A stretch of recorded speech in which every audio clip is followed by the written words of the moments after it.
बुद्धिमान केकड़ा। बहुत दिनों पुरानी बात है। एक घने जंगल में दो बड़े पेड़ थे। वो दोनों पेड़ आसपास ही थे, मानो एक दूसरे के पड़ोसी हों।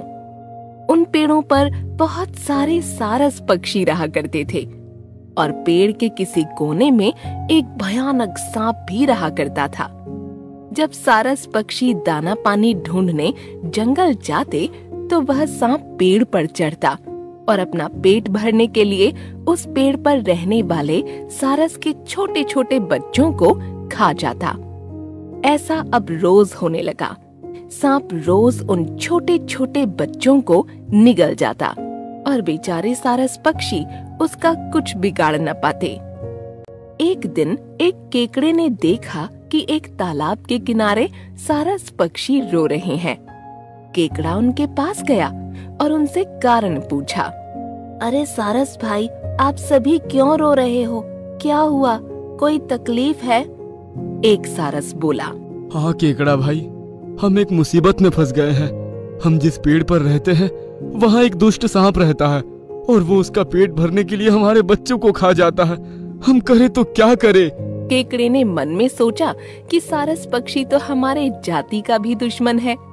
वह हमारे भी केकड़े के बच्चों को खा जाते हैं।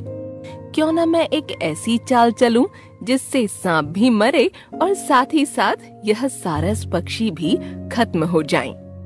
इसलिए केकड़ा बोला, रो मत, मेरे पास एक आइडिया है जिससे आप उस सांप को मार सकते हो।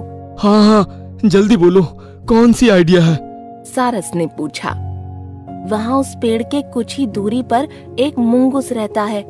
आप कुछ मछलियाँ लेकर उस मुंगूस के घर के सामने से जहाँ सांप रहता है वहाँ तक रास्ते में मछलियाँ डाल दीजिए।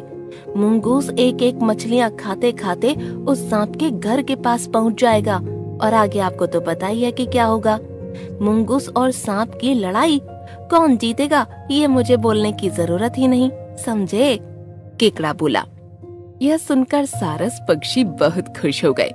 उन्होंने केकड़े के कहे अनुसार मछलियाँ रास्ते में डाल दी। कुछ देर बाद मुंगूस आया और एक एक मछली खाते खाते उस पेड़ के पास तक पहुँच गया।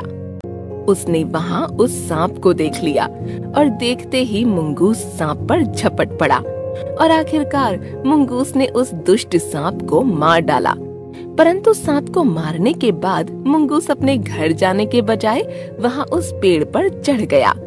वहाँ उसने सारस के छोटे छोटे पक्षी देखे तो उसके मुंह में पानी आ गया। और फिर क्या था, एक एक करते करते मुंगूस ने उन छोटे छोटे बच्चों को और अंडों को खा लिया। यह देख बचे हुए सारस ने अपना सर पकड़ लिया और वह रोने लगा। तो दोस्तों, इस कहानी से हमें यह समझ आता है कि हमें अपना दिमाग इस्तेमाल करना चाहिए और दूसरों की बातों में आकर कर्म नहीं करना चाहिए।